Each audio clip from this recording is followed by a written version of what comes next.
بسم الله الرحمن الرحيم. يا إنسان بعد الجوع شبع، وبعد الظمأ وبعد السهر نوم، وبعد المرض عافية، وبعد الفقر غنى، وبعد السجن حرية. فلا تحزن. طرد الرسول عليه الصلاة والسلام من مكة فأقام في المدينة دولة. سجن أحمد بن حنبل فصار إمام السنة. حبس ابن تيمية فصار علم الأمة. لا تحزن. وضع السرخسي في كار بير معطلة فأخرج 30 مجلدا. أبعد ابن الأثير فصنف 40 مصنفا. لا تحزن. شفي ابن الجوزي فتعلم القراءات. أصابت الحمى مالك بن الريب فصار شاعر الدنيا. مات أبناء أبي ذؤيب الهذلي فرثاهم بإلياذة أنصت لها الدهر، وذهل منها الجمهور وصفق لها التاريخ. إذا داهمتك داهية فانظر في الجانب المشرق منها. ولا تحزن. إذا أهدى لك أحد ثعبانا فخذ جلده الثمين واترك باقيه. ولا تحزن. دعوة. تعز بأهل البلاء. اصبر صبر واثق بالفرج. ولا تحزن. اصبر مهما ازدهمت الخطوب وأظلمت أمامك الدروب. فإن النصر مع الصبر، وإن الفرج مع الكرب، وإن مع العسر يسرا. فلا تحزن. ولا تحزن. ولا تحزن. تصبر إن عقب الصبر خير، ولا تجزع لنائبة تنوب، فإن اليسر بعد العسر يأتي، وعند الضيق تنكشف الكروب. وكم جزعت نفوس من أمور، وكم جزعت نفوس من أمور، أتى من دونها فرج قريب. لا تحزن. لأنك بحزنك تريد إيقاف الزمن وحبس الشمس. لا تحزن. لأن الحزن كالريح الهوجاء تفسد الهواء وتبعثر الماء وتغير السماء وتهلك الحديقة الغناء. لا تحزن. لأن المحزون كنهر الأحمر ينحدر من البحر ويصب في البحر. لا تحزن. فإن عمرك الحقيقي سعادتك وراحة بالك. لا تحزن. فإن أموالك التي في خزائنك وقصورك السامقة مع الحزن والأسى والياس زيادة في أسفك وهمك وغمك. لا تحزن. فإن عقاقير الأطباء ودواء الصيادلة ووصفة الحكيم لا تسعدك. لا تحزن. وأنت تملك الدعاء وتجيد الانطراح على عتبات الربوبية. لا تحزن. فإن المرض يزول والمصاب يحول والذنب يغفر والدين يقضى. لا تحزن. فقد حار الأطباء. لا تحزن. وعجز الحكماء. لا تحزن. وتساءل الشعراء. لا تحزن. وبارت الحيل أمام نفاذ القدرة ووقوع القضاء.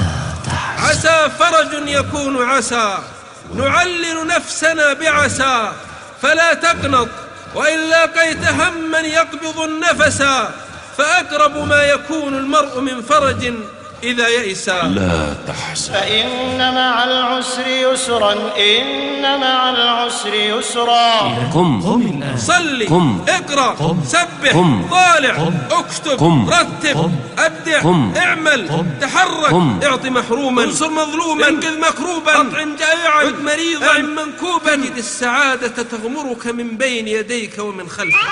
اليقين، المؤسسة الإسلامية للإنتاج الإعلامي والتوزيع بجدة تقدم لا تحزن. الدرة الثانية لفضيلة الشيخ الدكتور عائض ابن عبد الله القرني. الحمد لله والصلاة والسلام على رسول الله وعلى آله وصحبه ومن والاه، وبعد، فعنوان هذه المحاضرة لا تحزن، وهي رسالة لكل مهموم ومغموم ومحزون تقول له لا تحزن، وهي خطاب لكل مصاب ومبتلى وكل من سحقته المشقة والعنى تقول له لا تحزن، وهي نداء لكل من أحدقت به المصائب وأحاطت به النكبات وخنقته الأزمات تقول له لا تحزن، وهي دعوة لمن فقد ابنه وفجع بثمرة فؤاده وأصيب بصفيه من أهل الدنيا ونعي إليه حبيبه تقول له لا تحزن، وهي أمل لكل من أثقلته الديون وعظه الفقر وأمضته الحاجة وأحاطت به الباساء تقول له لا تحزن، وهي مواساة لمن أقعده المرض ونغص عيشه السقم وأقض مضجعه الألم وشرد نومه اليأس تقول له لا تحزن، وهي عزاء لمن أوصدت عليه الأبواب، ولمن ذاق مرارة الغربة واحتسى كأس الفراق وشرب علقم الإحباط. تقول له: لا تحزن، وهي سلوة لمن أشرف على الانتحار ومل الحياة وسئم العيش وعاف البقاء. تقول له: لا تحزن.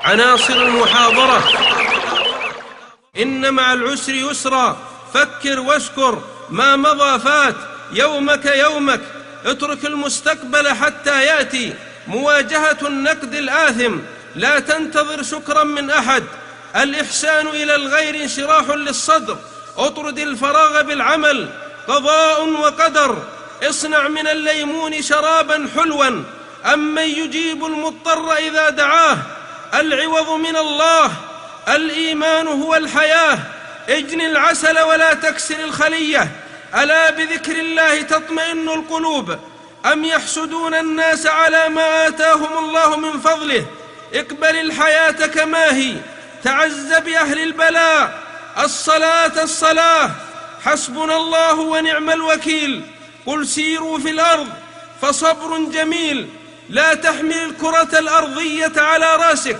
لا تحطمك التوافه، ارض بما قسم الله لك تكن أغنى الناس، ذكر نفسك بجنة عرضها السماوات والأرض، وقفات.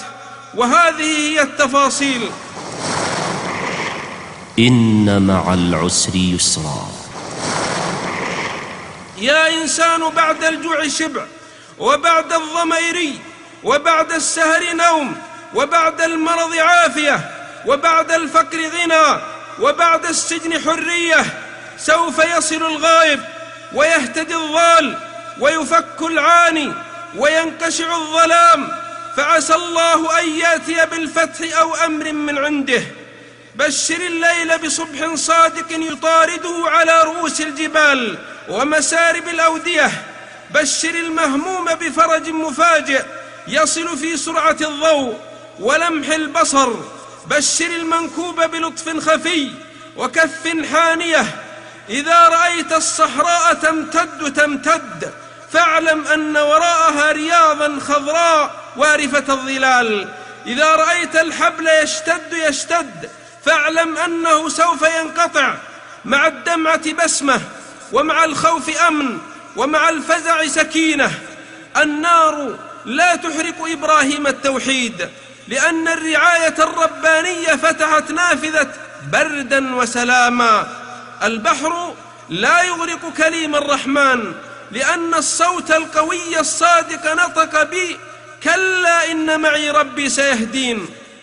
المعصوم في الغار بشر صاحبه بأنه وحده سبحانه معنا، فنزل الأمن والفتح والسكينة.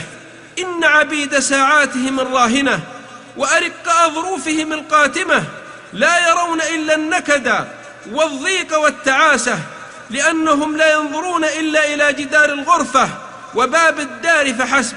ألا فليمدوا أبصارهم وراء الحجب، ألا فليطلقوا أعنة أفكارهم إلى ما وراء الأسوار، ألا فليحسنوا الظن بالعزيز الغفار. إذن فلا تذق ضرعا، فمن المحال دوام الحال، وأفضل العبادة انتظار الفرج. الأيام دول، والدهر قلب، والليالي حبالا، والغيب مستور، والحكيم كل يوم هو في شأن، ولعل الله يحدث بعد ذلك أمرا. وإن مع العسر يسرا، دع المقادير تجري في أعنتها، ولا تبيتن إلا خالي البال. ما بين غمضة عين وانتباهتها يغير الله من حال إلى حال. وانظر إلى يونس بن متى عليه السلام في ظلمات ثلاث: لا أهل ولا ولد ولا صاحب ولا حبيب ولا قريب إلا الله الواحد الأحد، فهتف بالكلمة الصادقة المؤثرة الناصعة: لا إله إلا أنت سبحانك إني كنت من الظالمين. فجاء الفرج، ويعقوب عليه السلام يقول لأبنائه: لا تيأسوا من روح الله، إنه لا ييأس من روح الله إلا القوم الكافرون. فلا يأس والله يدعى، ولا قنوط والله يرجى، ولا خيبة والله يعبد، ولا إحباط والله يؤمل جل في علاه.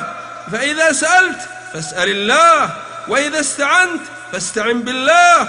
وصح عنه عليه الصلاة والسلام أنه قال: واعلم أن النصر مع الصبر، وأن الفرج مع الكرب، وأن مع العسر يسرا. انظر إلى أخبار الأمم وقصص الدول كيف غلب الله على أمره جل في علاه، لأنه الفعال لما يريد، فجاء باليسر بعد العسر سبحانه. وفي حديث حسن: ولن يغلب عسر يسرين. المنصور بن أبي عامر الملك الأندلسي حكم بقتل عالم من العلماء، وأعطى السياف ورقة أراد أن يكتب فيها يقتل، فكتب يطلق، فردها السياف إليه، فشطبها وكتب يطلق، فردها إليه، فشطبها وكتب يطلق، يريد أن يقتل. فلما كتب يطلق تعجب واحتار، وقال: والله إنه لأمر الله جل في علاه، والله ما أردت إلا قتله، وإنه ليطلق على رغم أنفي. فأطلقه. كل يوم هو في شأن، سهرت أعين ونامت عيون، في شؤون تكون أو لا تكون. إن ربا كفاك ما كان بالأمس، سيكفيك في غد ما يكون.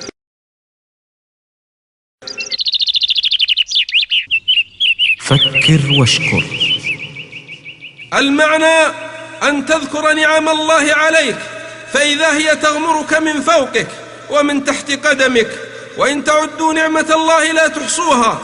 صحة في بدن، أمن في وطن، غذاء وكساء، هواء وماء. لديك الدنيا وأنت ما تشعر، تملك الحياة وأنت لا تعلم. وأسبغ عليكم نعمه ظاهرة وباطنة. عندك عينان ولسان وشفتان ويدان ورجلان، وأمن في أوطان.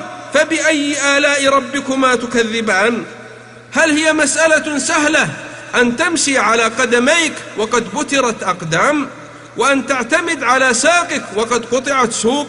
أحقير أن تنام ملء عينيك وقد أطار الألم نوم الكثير، وأن تملأ معدتك من الطعام الشهي، وأن تكرع من الماء البارد، وهناك من عكر عليه الطعام ونغص عليه المنام بأمراض وأسقام. تفكر في سمعك وقد عوفيت من الصمم، تأمل في نظرك وقد سلمت من العمى، انظر إلى جلدك وقد نجوت من البرص والجذام.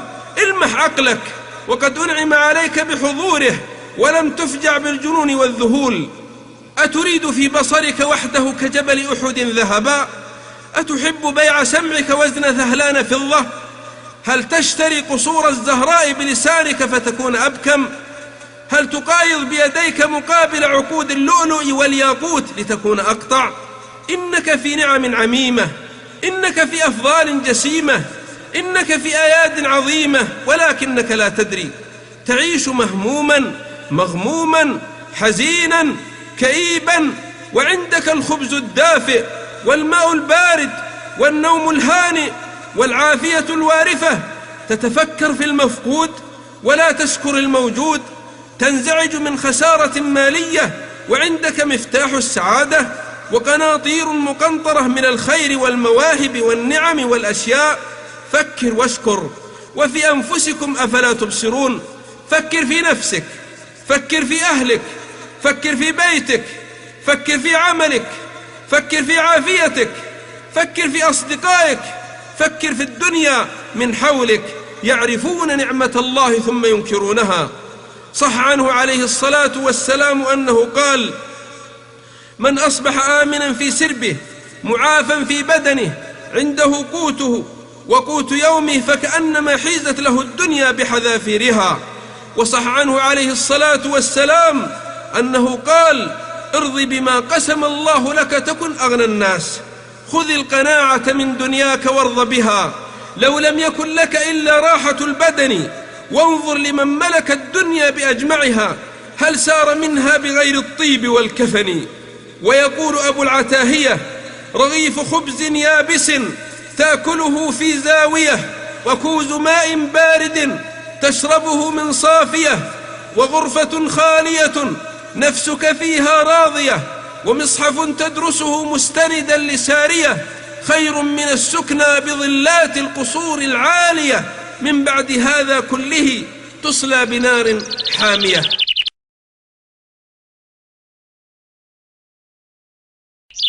ما مضى فات. تذكر الماضي والتفاعل معه واستحضاره والحزن لمآسيه حمق وجنون وقتل للإرادة وتبديد للحياة الحاضرة. إن ملف الماضي عند العقلاء يطوى ولا يروى، يغلق عليه أبدا في زنزانة النسيان، يقيد بحبال قوية في سجن الإهمال فلا يخرج أبدا، ويوصد عليه فلا يرى النور، لأنه مضى وانتهى. لا الحزن يعيده، لا الهم يصلحه، لا الغم يصححه، لا الكدر يحييه، لأنه عدم. لا تعش في كابوس الماضي وتحت مظلة الفائت، انقذ نفسك من شبح الماضي. أتريد أن ترد النهر إلى مصبه، والشمس إلى مطلعها، والطفل إلى بطن أمه، واللبن إلى الثدي، والدمعة إلى العين؟ إن تفاعلك مع الماضي وقلقك منه واحتراقك بناره وانطراحك على اعتابه وضع مأساوي رهيب مخيف مفزع. القراءة في دفتر الماضي ضياع للحاضر وتمزيق للجهد ونسف للساعة الراهنة. ذكر الله الأمم وما فعلت ثم قال: تلك أمة قد خلت. وقال لأوليائه: لكي لا تأسوا على ما فاتكم ولا تفرحوا بما أتاكم. انتهى الأمر، قضيت المسألة، لا طائل من تشريح جثة الزمان وإعادة عجلة التاريخ. إن الذي يعود للماضي كالذي يطحن الطحين وهو مطحون أصلا، وكالذي ينشر نشارة الخشب. وقديما قالوا لمن يبكي على الماضي: لا تخرج الأموات من قبورهم. وقد ذكر من يتحدث على ألسنة البهائم أنهم قالوا للحمار: لم لا تجتر؟ قال: أكره الكذب. إن بلاءنا أننا نعجز عن حاضرنا ونشتغل بماضينا، نهمل قصورنا الجميلة ونندب أطلالنا البالية. ولئن اجتمعت الإنس والجن على إعادة ما مضى لما استطاعوا، لأن هذا هو المحال بعينه. إن الناس لا ينظرون إلى الوراء ولا يلتفتون إلى الخلف، لأن الريح تتجه إلى الأمام، والماء ينحدر إلى الأمام، والقافلة تسير إلى الأمام، فلا تخالف سنة الحياة. يومك يومك. اسمع إلى الأثر الثابت: إذا أصبحت فلا تنتظر المساء، وإذا أمسيت فلا تنتظر الصباح. اليوم فحسب سأعيش، فلا أمس الذي ذهب بخيره وشره، ولا الغد الذي لم يأتي إلى الآن. اليوم الذي أظلتك شمسه وأدركك نهاره هو يومك فحسب. عمرك يوم واحد، ما مضى فات، والمؤمل غيب، ولك الساعة التي أنت فيها. فاجعل في خلدك العيش لهذا اليوم وكأنك ولدت فيه وتموت فيه. حينها لا تتعثر حياتك بين هاجس الماضي وهمه وغمه، وبين توقع المستقبل وشبحه المخيف وزحفه المرعب. لليوم فقط اصرف تركيزك واهتمامك، لليوم فقط وجه إبداعك وكدك وجهدك. لهذا اليوم لا بد أن تقدم صلاة خاشعة وتلاوة متدبرة واطلاعا بتأمل وإبداعا برقي وذكرا بحضور واتزانا في الأمور وحسنا في خلق ورضا بالمقسوم واهتماما بالمظهر واعتناء بالجسم ونفع للآخرين. لليوم هذا الذي أنت فيه تعيش، فتقسم ساعاته وتجعل من دقائقه سنوات ومن ثوانيه شهور، تزرع فيه الخير، تسدي فيه الجميل، تستغفر فيه من الذنب، تذكر فيه الرب، تتهيأ للرحيل. تعيش هذا اليوم فرحا وسرورا وأمنا وسكينة، ترضى فيه برزقك، بزوجتك، بأطفالك، بوظيفتك، ببيتك، بعملك، بمستواك. فخذ ما آتيتك وكن من الشاكرين. تعيش هذا اليوم بلا حزن ولا انزعاج ولا سخط ولا حقد ولا حسد. إن عليك أن تكتب على لوح قلبك عبارة واحدة تجعلها أيضا على مكتبك، تقول العبارة: يومك يومك. إذا أكلت خبزا حارا شهيا هذا اليوم، فهل يضرك خبز الأمس الجاف الرديء أو خبز غد الغائب المنتظر؟ إذا شربت ماء عذبا زلالا هذا اليوم، فلم تحزن من ماء أمس المالح الأجاج أو تهتم لماء غد الآسن الحار؟ إنك لو صدقت مع نفسك بإرادة فولاذية صارمة عارمة حاسمة حازمة جازمة لأخضعتها لنظرية لن أعيش إلا هذا اليوم.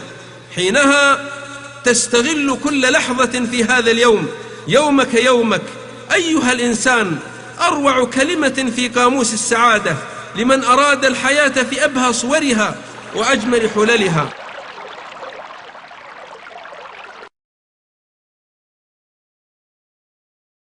اترك المستقبل حتى يأتي. أتى أمر الله فلا تستعجلوه، لا تستبق الأحداث.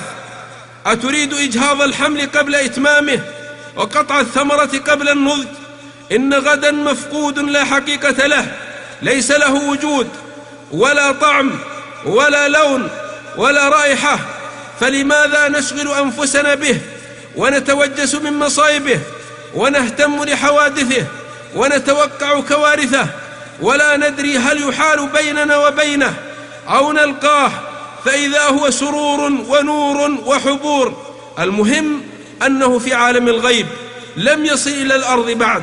إن علينا ألا نعبر جسرا حتى ناتيه، ومن يدري لعلنا نقف قبل وصول الجسر، أو لعل الجسر ينقطع بنا، وربما وصلنا الجسر ومررنا بسلام. لعمرك ما تدري الضوارب بالحصى ولا زاجرات الطير ما الله صانعه. لا يعلم الغيب إلا الله، فانتظر موعودك مع الحياة وكن سعيدا بيومك. إن إعطاء الذهن مساحة أوسع للتفكير في المستقبل وفتح كتاب الغيب ثم الاكتواء بالمزعجات المتوقعة ممقوت شرعا لأنه طول أمل، ومذموم عقلا لأنه مصارعة للظل. إن كثيرا من هذا العالم يتوقع في مستقبله الجوع والعري والمرض والفقر والمصائب، وهذا كله من مقررات مدارس إبليس. الشيطان يعدكم الفقر ويأمركم بالفحشاء، والله يعدكم مغفرة منه وفضلا. وكل بها ربا عليما حاكما جل في علاه. كثير هم الذين يبكون لأنهم سوف يجوعون غدا، وسوف يمرضون بعد سنة، وسوف ينتهي العالم بعد 100 عام. إن الذي عمره في يد غيره لا ينبغي له أن يراهن على العدم، والذي لا يدري متى يموت لا يجوز له الاشتغال بشيء مفقود لا حقيقة له. اترك غدا حتى يأتيك، لا تسأل عن أخباره، لا تنتظر زحوفه لأنك مشغول باليوم. وإن تعجب فعجب هؤلاء الذين يقترضون الهم نقدا ليقضوه نسيئة في يوم لم تشرق شمسه ولم يرى النور، فحذار من طول الأمل.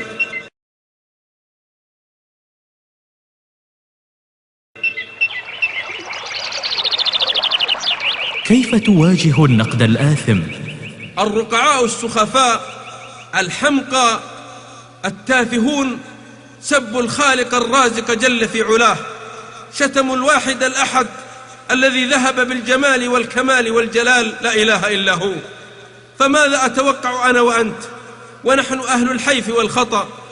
إنك سوف تواجه في حياتك حربا ضروسا لا هوادة فيها من النقد الآثم المر، ومن التحطيم المدروس المقصود، ومن الإهانة المتعمدة، ما دام أنك تعطي وتبني وتؤثر وتسطع وتلمع وتبدع. ولن يسكت هؤلاء عنك حتى تتخذ نفقا في الأرض أو سلما في السماء فتفر من هؤلاء. أما وأنت بين أظهرهم فانتظر منهم ما يسوءك ويبكي عينك ويدمي مقلتك ويقض مضجعك. إن الجالس على الأرض لا يسقط، إن الناس لا يرفسون كلبا ميتا، لكنهم يغضبون عليك لأنك فقتهم صلاحا أو علما أو أدبا أو مالا أو بيانا أو زهدا، فأنت عندهم مذنب لا توبة لك حتى تترك مواهبك ونعم الله عليك، وتنخلع من كل صفات الحمد، وتنسلخ من كل معاني النبل، وتبقى بليدا غبيا صفرا محطما مكدودا. هذا ما يريدون بالضبط. إذن فاصمد لكلام هؤلاء، إذن فاثبت أحد، إذن فاصبر على نقدهم وتشويههم وتجريحهم وتحقيرهم، إذن كن كالصخرة الصامتة المهيبة تتكسر عليها حبات البرد لتثبت وجودها وتعلن صمودها وقدرتها على البقاء. إنك إن أصغيت لكلام هؤلاء وتفاعلت به حققت أمنيتهم الغالية في تعكير حياتك وتكدير عمرك. ألا فاصفح الصفح الجميل، ألا فاعرض عنهم ولا تك في ضيق مما ينكرون. إن نقدهم السخيف ترجمة محترمة لك، وبقدر وزنك يكون النقد الآثم المفتعل. إنك لن تستطيع أن تغلق أفواه البشر، ولا تستطيع أن تعتقل ألسنتهم، لكنك تستطيع أن تدفن نقدهم وتجنيهم بتجافيك لهم وإهمالك لشأنهم واطراحك لأقوالهم. قل موتوا بغيظكم. وكلمة حاسد من غير جرم سمعت فقلت مري فانفذيني، وعابوها علي ولن تعبني ولم يندالها أبدا جبيني. حسد الفتى إن لم ينالوا سعيه، فالناس أعداء له وخصوم كضرائر الحسناء، كن لوجهها حسدا وبغيا إنه لذميم. وشكوت من ظلم الوشاة ولن تجد ذا سؤدد إلا أصيب بحسدي، لا زلت يا سبط الكرام محسدا والتافه المسكين غير محسدي. إنك تستطيع أن تصب في أفواه هؤلاء الخردل بزيادة فضائلك وتربية محاسنك وتقويم اعوجاجك. إن كنت تريد أن تكون مقبولا عند الجميع، محبوبا لدى الكل، سليما من العيوب عند العالم، فقد طلبت مستحيلا وأملت أملا بعيدا. ألا يكفيك أن الواحد جل في علاه، القهار تباركت أسماؤه، الكامل تقدست آلاؤه، يقول: يسبني ابن آدم وما ينبغي له ذلك، ويشتمني ابن آدم وما ينبغي له ذلك، أما سبه إياي تعالى الله في علييه، أما سبه إياي فإنه يسب الدهر وأنا الدهر أقلب الليل والنهار، وأما شتمه إياي فإنه يقول إني اتخذت صاحبة وولدا وأنا الله لم أتخذ صاحبة ولا ولدا. وهذا هو الله جل في علاه. ورسولنا صلى الله عليه وسلم من بلغ الكمال البشري سب وشتم وهجي، وقيل له ساحر وشاعر وكاهن وكذاب ومجنون، فنزل عليه: فاصفح الصفح الجميل، فاصبر صبرا جميلا.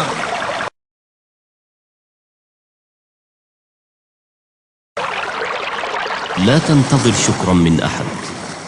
خلق الله العباد ليذكروه، ورزق الله الخليقة ليشكروه، فعبد الكثير غيره وشكر الغالب سواه، لأن طبيعة الجحود والنكران والجفاء وكفران النعم غالبة على النفوس. فلا تصدم إذا وجدت هؤلاء قد كفروا جميلك وأحرقوا إحسانك ونسوا معروفك، بل ربما ناصبوك العداء ورموك بمنجنيق الحقد الدفين، لا لشيء إلا لأنك أحسنت إليهم، وما نقموا إلا أن أغناهم الله ورسوله من فضله. وطالع سجل العالم المشهود، فإذا في فصوله قصة أب ربى ابنه وغذاه وكساه وأطعمه وسقاه وأدبه وعلمه، سهر لينام، جاع ليشبع، تعب ليرتاح. فلما طر شارب هذا الابن وقوي ساعده، أصبح لوالده كالكلب العقور، استخفافا وخسة وازدراء ومقتا وعقوقا صارخا وعذابا وبيلا وبغيا أثيما. وربيته حتى إذا ما تركته أخى الفحل واستغنى عن الضر شاربه، تغمط حقي ظالما ولوى يدي، لوى يده الله الذي هو غالبه. ألا فليهدئ الذين احترقت أوراق جميلهم عند منكوس الفطر ومحطم الإرادات، وليهنأوا بعوض المثوبة عند من لا تنفذ خزائنه. إن هذا الخطاب الحار لا يدعوك لترك الجميل وعدم الإحسان للغير، وإنما يوطنك على انتظار الجحود والتنكر لهذا الجميل والإحسان.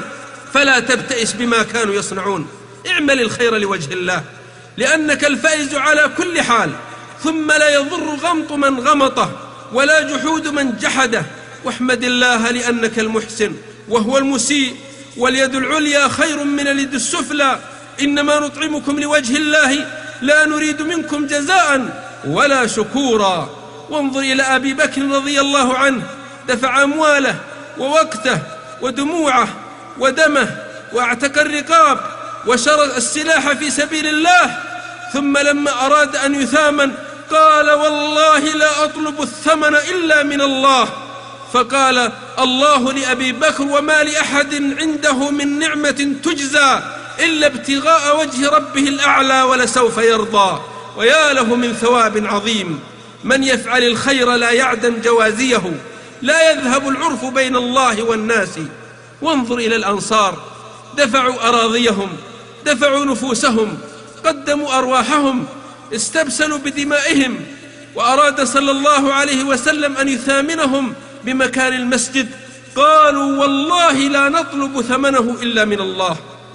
وقد ذهل كثير من العقلاء من جبلة الجحود عند الغوغاء، وكأنهم ما سمعوا الوحي الجليل وهو ينعى على هذا الصنف عتوه وتمرده، مر كأن لم يدعنا إلى ضر مسه.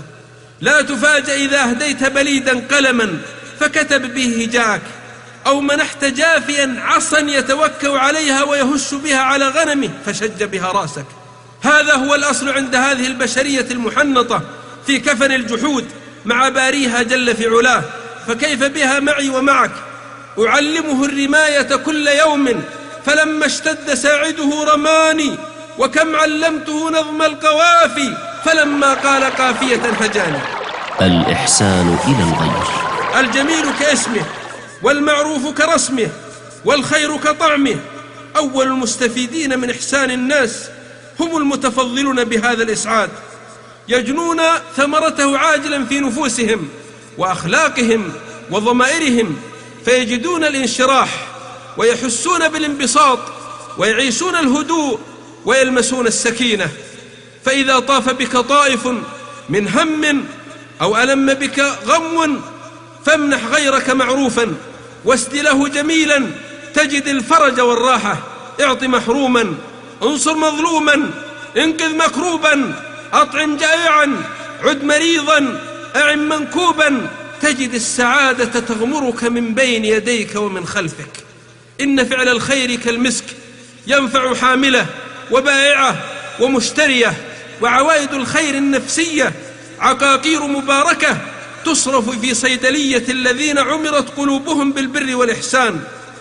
إن توزيع البسمات المشرقة على فقراء الأخلاق صدقة جارية في عالم القيم، ولو أن تلقى أخاك بوجه طلق. وإن عبوس الوجه إعلان حرب ضروس على الآخرين لا يعلم قيامها إلا علام الغيوب. شربة ماء من كف بغي لكلب عقور أثمرت دخول جنة عرضها السماوات والأرض، لأن صاحب الثواب غفور شكور يحب العفو محسن غني حميد. يا من تهددهم كوابيس الشقاء، يا من ترهبهم أحلام الفناء، يا من يزلزلهم الفزع، يا من يهزهم القلق والخوف، هلموا إلى بستان المعروف، تشاغلوا بالغير عطاء وضيافة ومواساة وإعانة وخدمة، وستجدون السعادة طعما ولونا وذوقا. وما لأحد عنده من نعمة تجزى إلا ابتغاء وجه ربه الأعلى ولسوف يرضى. اطرد الفراغ بالعمل، وقل اعملوا فسيرى الله عملكم ورسوله والمؤمنون. الفارغون في الحياة هم أهل الأراجيف، هم أهل الشائعات، هم أهل أحلام اليقظة، لأن أذهانهم موزعة، رضوا بأن يكونوا مع الخوالف. إن أخطر حالات الذهن يوم يفرغ صاحبه من العمل فيبقى كالسيارة المسرعة في انحدار بلا سائق تجنح ذات اليمين وذات الشمال.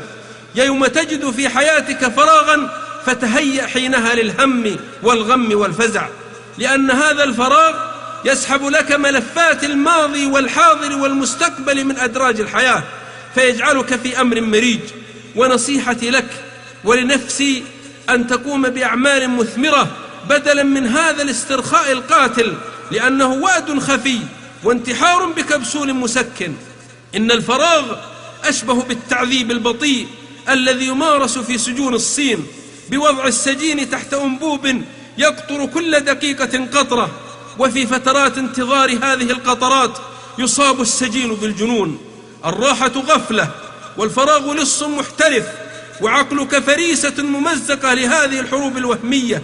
إذن قم الآن، صلي، اقرأ، سبح، طالع، اكتب، رتب، أبدع، اعمل، تحرك، انفع غيرك حتى تقضي على الفراغ، وإني لك من الناصحين. اذبح الفراغ بسكين العمل، ويضمن لك أطباء العالم 50% من السعادة مقابل هذا الإجراء الطارئ فحسب. انظر إلى الفلاحين والخبازين والبنائين يغردون بالأناشيد كالعصافير في سعادة وراحة، وأنت على فراشك تمسح دموعك وتضطرب مكانك كأنك ملبوب.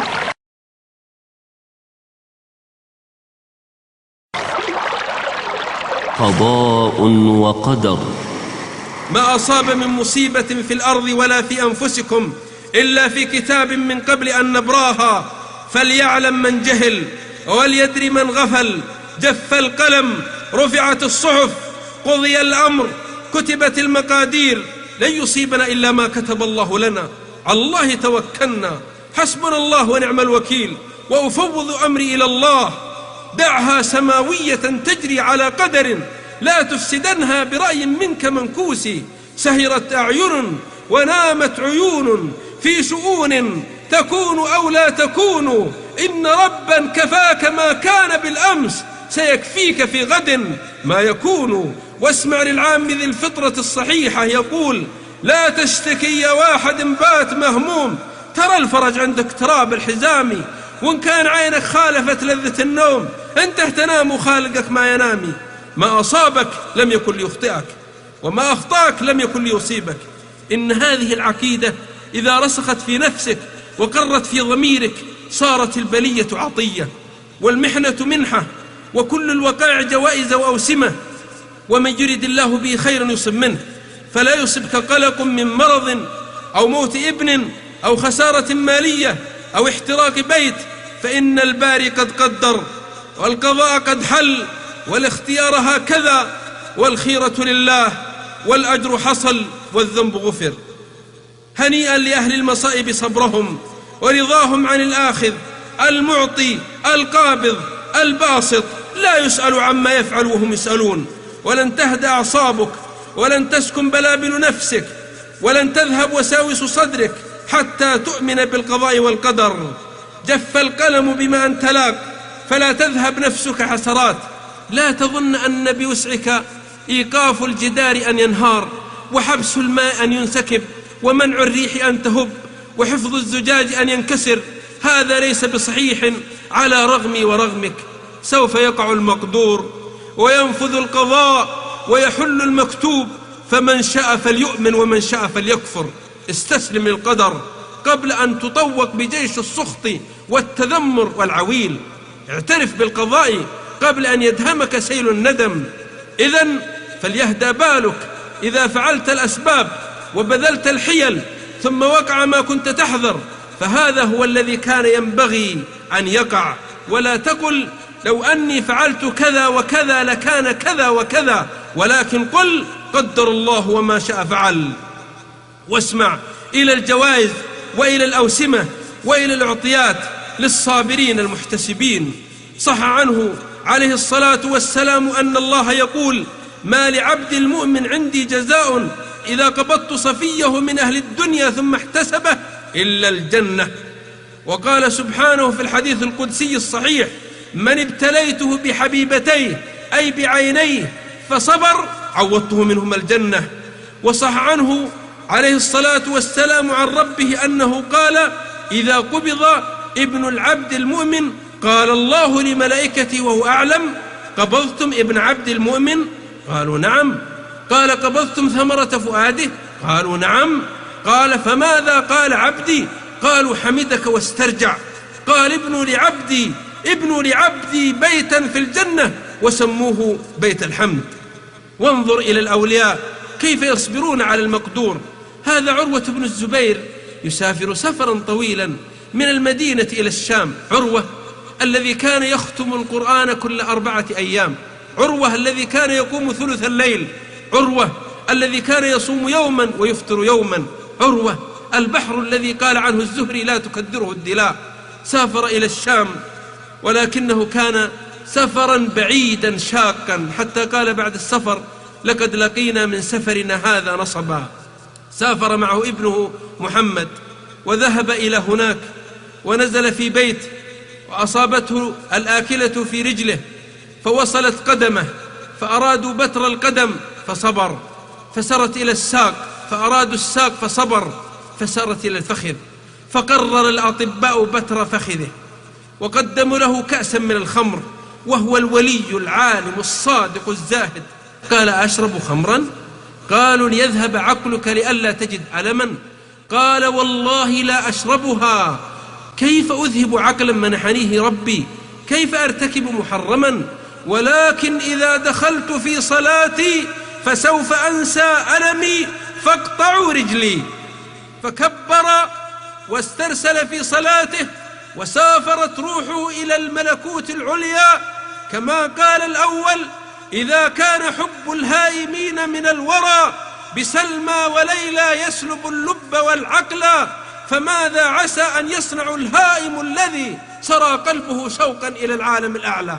وبتروا رجله وأغمي عليه، واستفاق ليقول أول كلمة وينبس بأول جملة فيقول: اللهم لك الحمد، إن كنت أخذت فقد أعطيت، وإن كنت ابتليت فقد عافيت.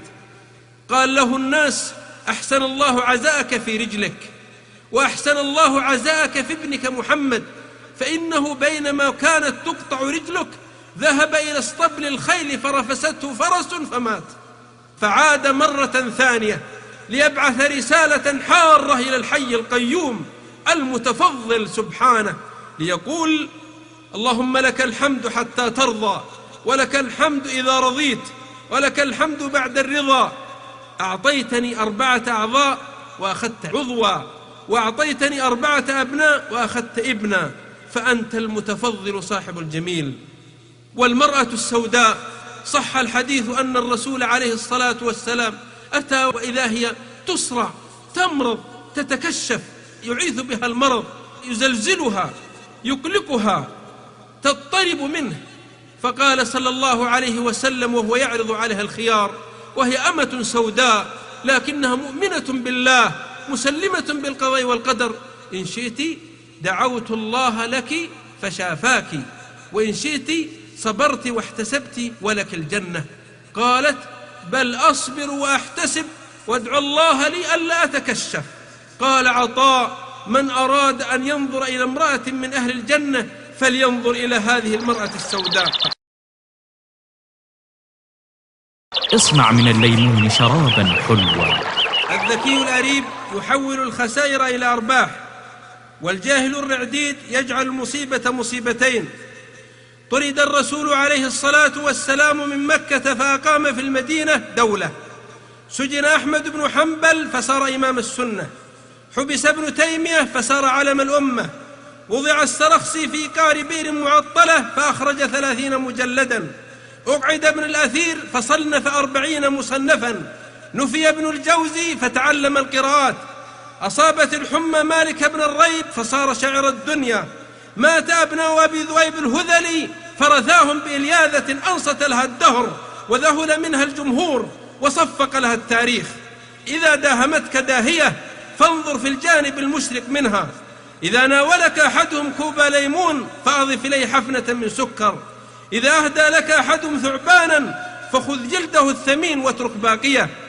إذا لدغتك عقرب فاعلم أنه مصل واقي ومناعة حصينة ضد السم الحيات. تكيف في ظرفك القاسي لتخرج لنا منه زهرا ووردا وياسمينا، وعسى أن تكرهوا شيئا وهو خير لكم. سجنت فرنسا قبل ثورتها العارمة شاعرين مجيدين متفائلا ومتشائما، فأخرجا راسيهما من نافذة السجن. أما المتفائل فنظر نظرة في النجوم فضحك، أما المتشائم فنظر في الطين فبكى. انظر إلى الوجه الآخر الماساة، لأن الشر المحض ليس موجود أصلا، بل هناك خير ومكسب وفتح وأجر. أمن يجيب المضطر إذا دعاه؟ من الذي يفزع إليه المكروب؟ من الذي يستغيث به المنكوب؟ من الذي تصمد إليه الكائنات؟ من الذي تسأله المخلوقات؟ من الذي تلتجي إليه العباد؟ من الذي تلهج الألسنة بذكره؟ من الذي تأله القلوب؟ من هو الواحد الأحد؟ إنه الله الذي لا إله إلا هو. وحق علي وعليك أن ندعوه في الشدة والرخاء والسراء والضراء، ونفزع إليه في الملمات، ونتوسل إليه في الكربات، وننطرح على عتبات بابه سائلين باكين ضارعين منيبين. حينها يأتينا مدده، يصل إلينا عونه، يسرع إلينا فرجه، يحل علينا فتحه. أمن يجيب المضطر إذا دعاه؟ فينجي الغريق ويرد الغائب ويعافي المبتلى وينصر المظلوم ويهدي الضال ويشفي المريض ويفرج عن المكروب. فإذا ركبوا في الفلك دعوا الله مخلصين له الدين. ولن أسرد عليك هنا أدعية إزالة الهم والحزن والغم، فهي معلومة في دواوين السنة. إذا وجدت الطريق إلى ربك فقد وجدت كل شيء، وإن فقدت الإيمان به فقد فقدت كل شيء. إن دعاءك ربك عبادة أخرى وطاعة عظمى ثانية فوق حصول المطلوب. وإن عبدا يجيد فن الدعاء حري ألا يهتم ولا يغتم ولا يحزن ولا يقلق. قل لن يصيبنا إلا ما كتب الله لنا، هو مولانا وعلى الله فليتوكل المؤمنون. كل الحبال تتسرم إلا حبله، كل الأبواب توصد إلا بابه، كل الطرق تغلق إلا طريقه. هو قريب سميع مجيب، يجيب المضطر إذا دعاه. يأمرك وأنت الفقير الضعيف المحتاج، وهو الغني القوي الواحد الماجد بأن تدعوه. ادعوني أستجب لكم، ادعوني أستجب لكم. إذا نزلت بك النوازل، إذا ألمت بك الخطوب، فالهج بذكره واهتف باسمه واطلب مدده واسأل فتحه ونصره. مرغ الجبين لتقديس اسمه لتحصل على تاج الحرية، وأرغم الأنف في طين عبوديته لتحوز وسام النجاح. مد يديك، ارفع كفيك، أطلق لسانك، أكثر من طلبه، بالغ في سؤاله، ألح عليه، الزم بابه، انتظر لطفه، ترقب فتحه، اشد باسمه، احسن الظن به، انقطع إليه، تبتل إليه تبتيلا حتى تسعد وتفلح. العوض من الله، لا تأسف على مصيبة، فإن الذي قدرها عنده جنة وثواب وعوض وأجر عظيم. إن أولياء الله المصابين المبتلين ينوه بهم في الفردوس. سلام عليكم بما صبرتم فنعم عقبى الدار. وحق علينا أن ننظر في عوض المصيبة وفي ثوابها وفي خلفها الخير. أولئك عليهم صلوات من ربهم ورحمة وأولئك هم المهتدون. هنيئا للمصابين، بشرى للمنكوبين، سلام على المضطهدين. إن عمر الدنيا قصير وكنزها حقير، والآخرة خير وأبقى. فمن أصيب هنا كوفي هناك، ومن تعب هنا ارتاح هناك، ومن افتقر هنا اغتنى هناك. أما المتعلقون بالدنيا العاشقون لها الراكنون إليها، فأشد ما على قلوبهم فوت حظوظهم منها وتنغيص راحتهم فيها، لأنهم يريدونها وحدها. فلذلك تعظم عليهم المصائب وتكبر عندهم النكبات، لأنهم ينظرون تحت أقدامهم فلا يرون إلا الدنيا الفانية الزهيدة الرخيصة. أيها المصابون، ما فات شيء وأنتم الرابحون، فقد بعث لكم برسالة بين أسطرها لطف وعطف وثواب وحسن اختيار.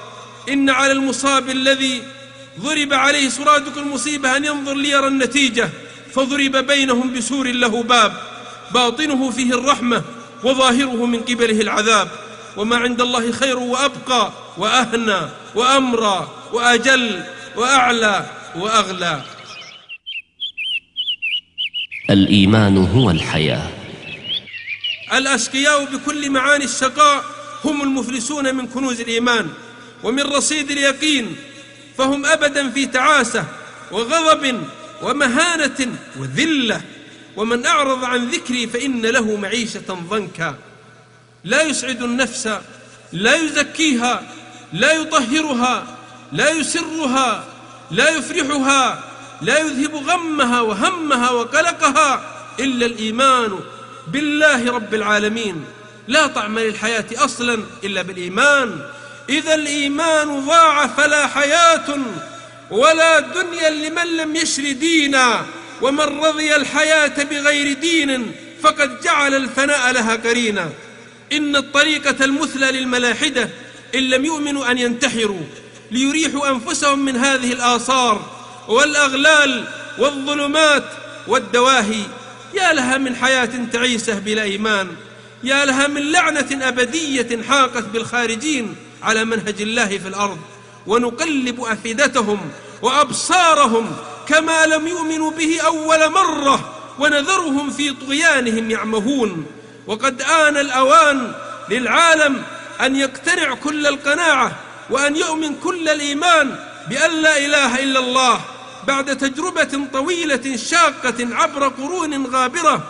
توصل بعدها العقل إلى أن الصنم خرافة والكفر لعنة والإلحاد كذبة، وأن الرسل صادقون، وأن الله حق، وأنه على كل شيء قدير.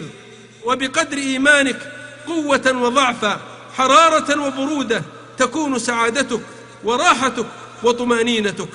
من عمل صالحا من ذكر أو أنثى وهو مؤمن فلنحيينه حياة طيبة ولنجزينهم أجرهم بأحسن الذي كانوا يعملون. وهذه الحياة الطيبة هي استقرار نفوسهم لحسن موعود ربهم، وثبات قلوبهم بحب باريهم، وطهارة ضمائرهم من أوضار الانحراف، وبرود أعصابهم أمام الحوادث، وسكينة قلوبهم عند وقع القضاء، ورضاهم في مواطن القدر، لأنهم رضوا بالله ربا وبالإسلام دينا وبمحمد صلى الله عليه وسلم رسولا. اجن العسل ولا تكسر الخلية. الرفق ما كان في شيء إلا زانه، وما نزع من شيء إلا شانه. اللين في الخطاب، البسمة الرائقة على المحيا، الكلمة الطيبة عند اللقاء، هذه حلل منسوجة يرتديها السعداء، وهي صفات المؤمن كالنحلة تأكل طيبا وتصنع طيبا، وإذا وقعت على زهرة لا تكسرها، لأن الله يعطي على الرفق ما لا يعطي على العنف. إن من الناس من تشرئب لقدومهم الأعناق، وتشخص إلى طلعاتهم الأبصار، وتحييهم الأفئدة، وتشيعهم الأرواح، لأنهم محبوبون في كلامهم، في أخذهم، في عطائهم، في بيعهم، في شرائهم، في لقائهم، في وداعهم. إن اكتساب الأصدقاء فن مدروس يجيده النبلاء الأبرار، فهم محفوفون دائما وأبدا بهالة من الناس. إن حضروا فالبشر والأنس، إن غابوا فالسؤال والدعاء. إن هؤلاء السعداء لهم دستور أخلاق عنوانه ادفع بالتي أحسن، فإذا الذي بينك وبينه عداوة كأنه ولي حميم. فهم يمتصون الأحقاد بعاطفتهم الجياشة وحلمهم الدفي وصفحهم البريء، يتناسون الإساءة ويحفظون الإحسان. تمر بهم الكلمات النابية فلا تلج آذانهم، بل تذهب بعيدا هناك إلى غير رجعة. هم في راحة، والناس منهم في أمن، والمسلمون منهم في سلام. المسلم من سلم المسلمون من لسانه ويده، والمؤمن من أمنه الناس على دمائهم وأموالهم. يقول صلى الله عليه وسلم فيما يروى عنه: إن الله أمرني أن أصل من قطعني، وأن أعفو عن من ظلمني، وأن أعطي من حرمني، ووالله لقد وصلت من قطعك، وعفوت عمن ظلمك، وأعطيت من حرمك، فهنيئا لك تلك المنزلة. والكاظمين الغيظ والعافين عن الناس، بشر هؤلاء بثواب عاجل من الطمأنينة والسكينة والرضوان والهدوء، وبشرهم بثواب أخروي كبير في جوار رب غفور، في جنات ونهر، في مقعد صدق عند مليك مقتدر.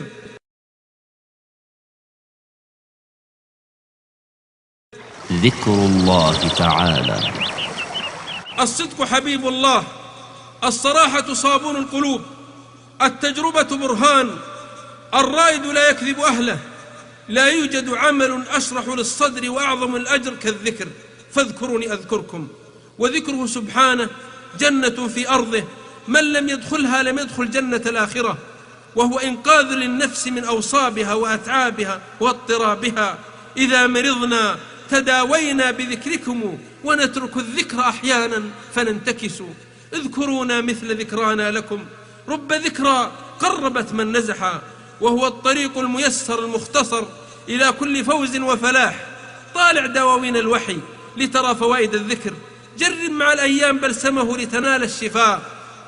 بذكره سبحانه تنقشع سحب الخوف والفزع والهم والحزن، بذكره تزاح جبال الكرب والغم والأسى. الله أكبر كل هم ينجلي عن قلب كل مكبر ومهلل، ولا عجب أن يرتاح الذاكرون، فهذا هو الأصل الأصيل. لكن العجب العجاب كيف يعيش الغافلون عن ذكره، أموات غير أحياء وما يشعرون أيان يبعثون. يا من شكى الأرق وبكى من الألم، وتفجع من الحوادث ورمته الخطوب، هيا يهتف باسمه تقدس في عليائه، هل تعلم له سميا؟ إن بقدر إكثارك من ذكره ينبسط خاطرك، يهدأ قلبك، تسعد نفسك، يرتاح ضميرك، لأن في ذكره معاني التوكل والثقة والاعتماد والتفويض وحسن الظن وانتظار الفرج. فهو قريب إذا دعي، سميع إذا نودي، مجيب إذا سئل.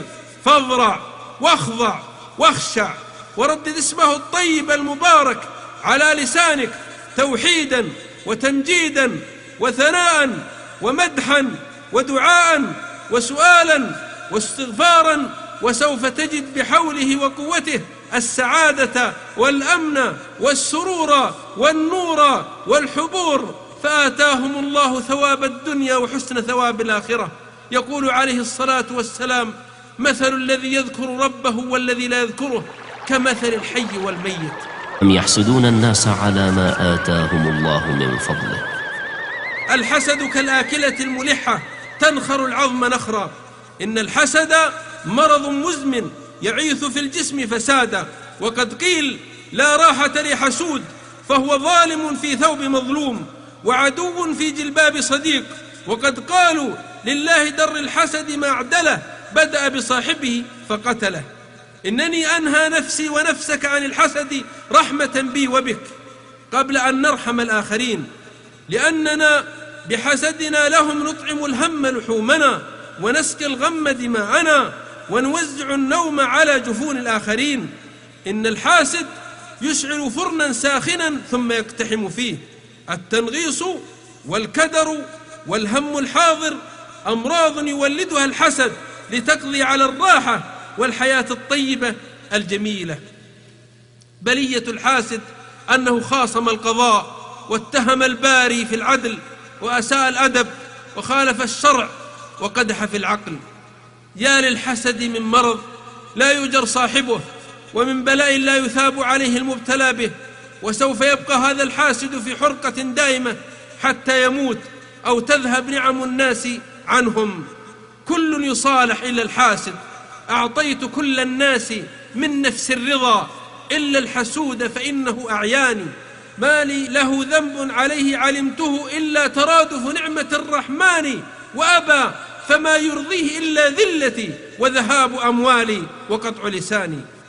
إن الحاسد يريد شيئا محددا لا غيره، يريد أن تتنازل عن مواهبك، أن تلغي خصائصك، أن تترك مناقبك، فإن فعلت ذلك فلعله يرضى على مضض. نعوذ بالله من شر حاسد إذا حسد، فإنه يصبح كالثعبان الأسود السام لا يقر قراره حتى يفرغ سمه في جسم بريء. فأنهاك عن الحسد، واستعذ بالله من الحاسد فإنه لك بالمرصاد. اقبل الحياة كما هي، اقبل الحياة كما هي. حال الدنيا منغصة اللذات، كثيرة التبعات، جاهمة المحيا، كثيرة التلون، مزجت بالكدر، خلقت بالنكد، وأنت منها في كبد. دار متى ما أضحكت في يومها أبكت غدا قبحا لها من داري. ومكلف الأيام ضد طباعها متطلبا في الماء جذوة نار. طبعت على كدر وأنت تريدها صفوا من الأقذاء والأكدار. لن تجد ولدا أو زوجة أو صديقا أو نبيلا أو مسكنا أو وظيفة إلا وفيه ما يكدر، وعنده ما يسوء أحيانا. فأطفئ حر شره ببرد خيره لتنجو رأسا برأس والجروح قصاص. أراد الله لهذه الدنيا أن تكون جامعة للضدين والنوعين والفريقين والرايين، خير وشر، صلاح وفساد، سرور وحزن، ثم يصفى الخير كله والصلاح والسرور في الجنة، ويجمع الشر كله والفساد والحزن في النار. وفي الحديث: الدنيا ملعونة، ملعون ما فيها إلا ذكر الله وما والاه أو عالم ومتعلم. فعش واقعك ولا تسرح مع الخيال، ولا تحلق في عالم المثاليات. اقبل الدنيا كما هي، وطوع نفسك لمعايشتها ومواطنتها، فسوف لا يصفو لك صاحب، ولا يكمل لك فيها أمر، ولا يصلح لك حال، لأن التمام والكمال في الآخرة. لن تكمل لك زوجه في الحديث: لا يفرق مؤمن مؤمنة إن كره منها خلقا رضي منها آخر. فينبغي أن نسدد وأن نقارب، وأن نعفو وأن نصفح، وأن نأخذ ما تيسر ونذر ما تعسر. خذ العفو وأمر بالعرف واعرض عن الجاهلين. ومن ذا الذي ترضى سجاياه كلها؟ كفى المرء نبلا أن تعد معايبه. إذا أنت لم تشرب مرارا على القذى ظمئت، وأي الناس تصفو مشاربه. ولست بمستبق أخا لا تلمه على شعث، أي الرجال المهذب. فلنغمض الطرف أحيانا ونسدد الخطى ونتغافل عن الأمور. ليس الغبي بسيد في قومه، لكن سيد قومه المتغابي. تعز بأهل البلاء، تلفت يمنة ويسرة، فهل ترى إلا مبتلى؟ هل تشاهد إلا منكوبا؟ هل تبصر إلا مصابا؟ في كل دار نائحة، على كل خد دمع، في كل واد بنو سعد. كم من المصائب، كم من الصابرين، فلست أنت وحدك المصاب، بل مصابك أنت بالنسبة لغيرك قليل. كم من مريض على سريره من أعوام يتقلب ذات اليمين وذات الشمال، يئن من الألم، يصيح من السقم. كم من محبوس مرت به سنوات ما رأى الشمس بعينه وما عرف غير زنزانته. كم من رجل وامرأة فقدا فلذات أكبادهما في ميعة الشباب وريعان العمر. كم من مكروب، كم من مديون، كم من محبوس، كم من عرض منهوك، كم من دم مسفوك، كم من عقل منهوب، كم من مال مسلوب. آن لك أن تتعزى بهؤلاء، وأن تعلم علم اليقين أن هذه الحياة سجن للمؤمن، وأنها دار الأحزان والنكبات. تصبح القصور حافلة بأهلها، وتمسي خاوية على عروشها. بينما الشمل مجتمع، والأبدان في عافية، والأموال وافرة، والأولاد كثر، ثم ما هي إلا أيام، فإذا الفقر والموت والفراق والأمراض. وتبين لكم كيف فعلنا بهم وضربنا لكم الأمثال. فعليك أن توطن نفسك كتوطين الجمل المحنك الذي يبرك على الصخرة، وعليك أن توازن مصابك بمن حولك وبمن سبقك في مسيرة الدهر، ليظهر لك أنك معافى بالنسبة لهؤلاء، وأنه لم يأتك إلا وخزات سهلة. فاحمد الله على لطفه، واشكره على ما أبقى، واحتسم ما أخذ، وتعز بمن حولك. ولك في رسولنا صلى الله عليه وسلم قدوة. وضع السلى على رأسه، أدميت قدماه، شج وجهه، حوصر في الشعب، طرد من مكة، كسرت ثنيته، رمي في عرض زوجته، قتل 70 من أصحابه، فقد ابنه، ماتت بناته، ربط الحجر على بطنه، اتهم بشتى التهم وصانه الله عن ذلك. وهذا بلاء لا بد منه وتمحيص لا أعظم منه.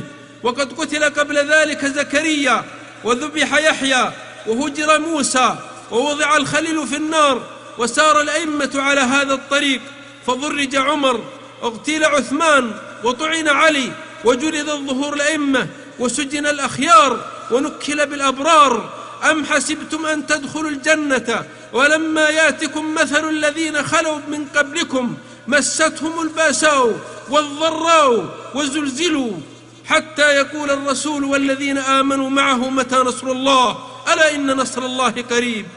قل للذي بصروف الدهر عيرنا هل عاند الدهر إلا من له خطر. أما ترى البحر تعلو فوقه جيف وتستقر بأقصى قعره درر، وفي السماء نجوم لا عداد لها وليس يكسف إلا الشمس والقمر.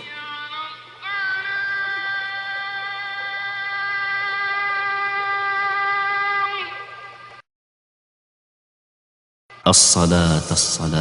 يا أيها الذين آمنوا استعينوا بالصبر والصلاة. إذا داهمك الخوف وطوقك الحزن وأخذ الهم بتلابيبك فقم حالا إلى الصلاة، تثوب لك روحك وتطمئن نفسك. إن الصلاة كفيلة بإذن الله باجتياح مستعمرات الأحزان والغموم ومطاردة فلول الاكتئاب.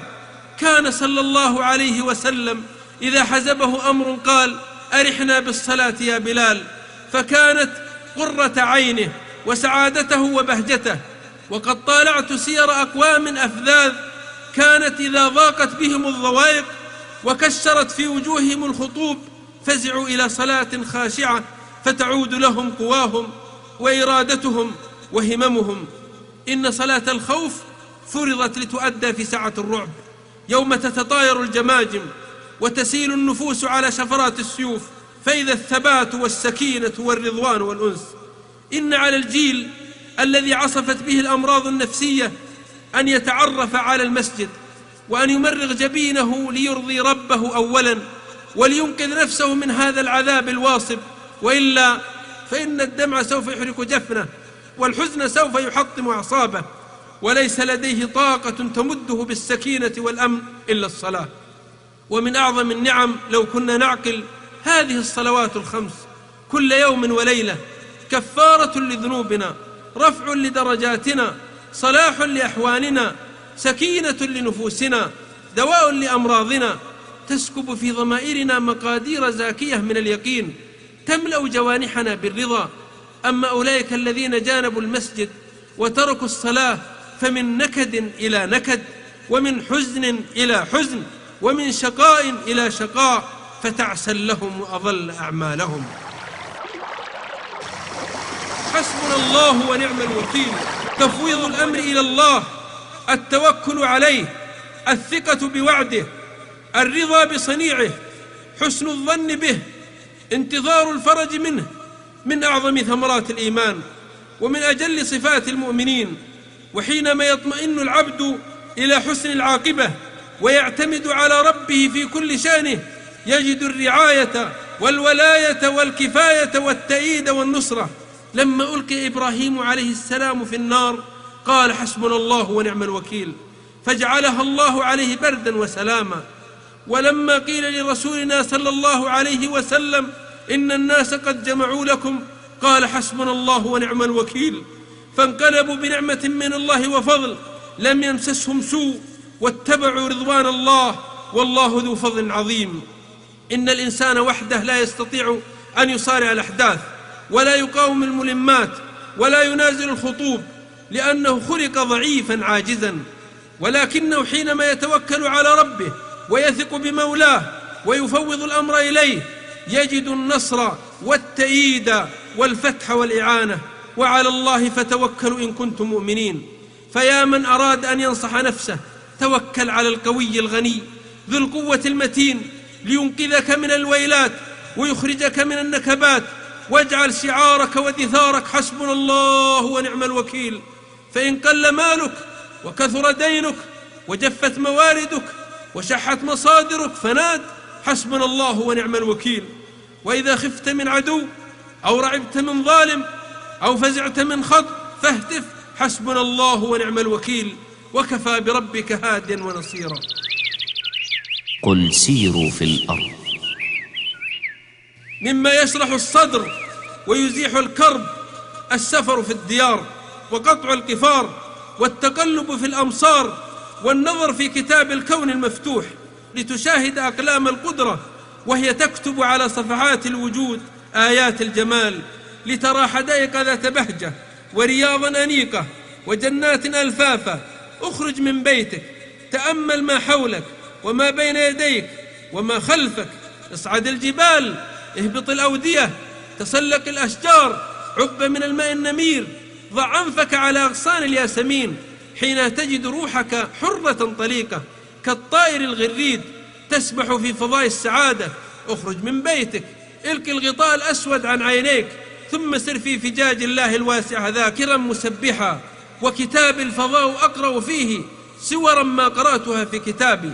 إن الانزواء في الغرفة الضيقة مع الفراغ القاتل طريق ناجح للانتحار.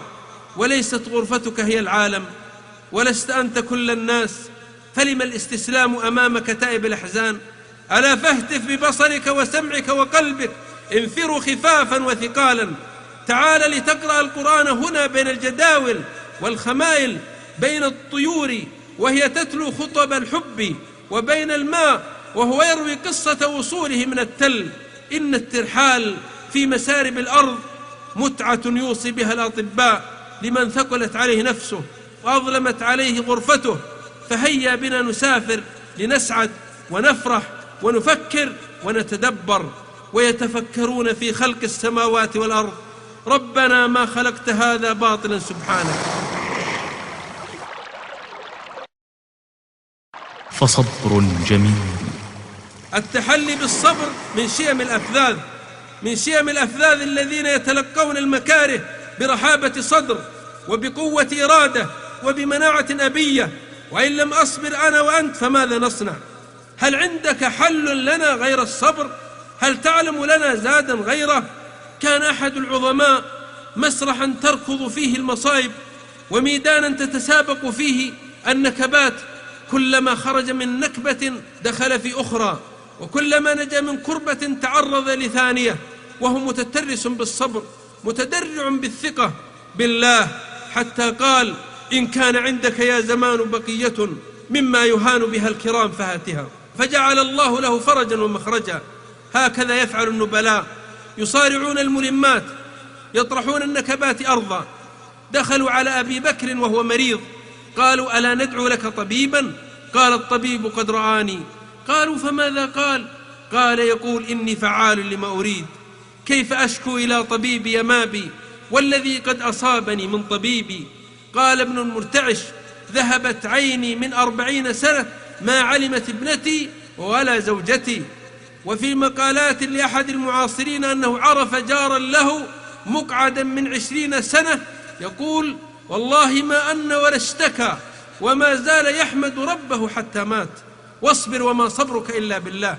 اصبر صبر واثقا بالفرج، عالم بحسن المصير، طالب للأجر، راغب في تكفير السيئات. اصبر مهما ادلهمت الخطوب وأظلمت أمامك الدروب، فإن النصر مع الصبر، وإن الفرج مع الكرب، وإن مع العسر يسرا. وقد قرأت سير عظماء مروا في هذه الدنيا وذهلت لعظيم صبرهم وقوة احتمالهم. كانت المصائب تقع على رؤوسهم كأنها قطرات ماء باردة، وهم في ثبات الجبال وفي رسخ الحق. فما هو إلا وقت قصير فتشرق وجوههم على طلع فجر الفرج وفرحة الفتح وعصر النصر. وأحدهم ما اكتفى بالصبر وحده، بل رضي وتبسم واحتسب، فكان الثواب والأجر والفرج. وقفة وقفة وقفة وقفة وقفة وقفة وقفة وقفة وقفة. لا تحزن، لأنك بحزنك تريد إيقاف الزمن وحبس الشمس وإعادة عقارب الساعة والمشي إلى الخلف ورد النهر إلى مصبه. لا تحزن، لأن الحزن كالريح الهوجاء تفسد الهواء وتبعثر الماء وتغير السماء وتهلك الحديقة الغناء. لا تحزن، لأن المحزون كنهر الأحمق ينحدر من البحر ويصب في البحر، وكالتي نقضت غزلها من بعد قوة أنكاثا، وكالنافخ في قربة مثقوبة، وكالكاتب بإصبعه على الماء. لا تحزن، فإن عمرك الحقيقي سعادتك وراحة بالك، فلا تنفق أيامك في الحزن، ولا تبذل لياليك في الهم، ولا توزع ساعاتك على الغم، ولا تسرف في إضاعة حياتك، فإن الله لا يحب المسرفين. لا تحزن، فإن أموالك التي في خزائنك وقصورك السامقة وبساتينك الخضراء مع الحزن والأسى والياس زيادة في أسفك وهمك وغمك. لا تحزن، فإن عقاقير الأطباء ودواء الصيادلة ووصفة الحكيم لا تسعدك، وقد أسكنت الحزن قلبك وفرشت له عينك وبسطت له جوانحك وألحفته جلدك. لا تحزن وأنت تملك الدعاء وتجيد الانطراح على عتبات الربوبية، وتحسن المسكنة على أبواب ملك الملوك، ومعك الثلث الأخير من الليل، ولديك ساعة تمريغ الجبين في السجود. لا تحزن، فإن الله خلق لك الأرض وما فيها، وأنبت لك حدائق ذات بهجة، وبساتين فيها من كل زوج بهيج، ونخلا باسقات لها طلع نضيد، ونجوما لامعات، وخمائل وجداول، ولكنك تحزن. لا تحزن، فأنت تشرب الماء الزلال، وتستنشق الهواء الطلق، وتمشي على قدميك معافى، وتنام ليلك آمنا. لا تحزن، فإن المرض يزول، والمصاب يحول، والذنب يغفر، والدين يقضى، والمحبوس يفك، والغائب يقدم، والعاصي يتوب، والفقير يغتني. لا تحزن، أما ترى السحاب الأسود كيف ينقشع، والليل البهيم كيف ينجلي، والريح الصرصر كيف يسكن، والعاصفة كيف تهدأ؟ إذن فشدائدك إلى رخاء، وعيشك إلى هناء، ومستقبلك إلى نعماء. لا تحزن، لهيب الشمس يطفئه وارف الظل، وظمأ الهاجرة يبرده الماء النمير، وعضة الجوع يسكنها الخبز الدافئ، ومعاناة السهر يعقبه نوم لذيذ، وآلام المرض يزيلها هناء العافية، فما عليك إلا الصبر قليلا والانتظار لحظة.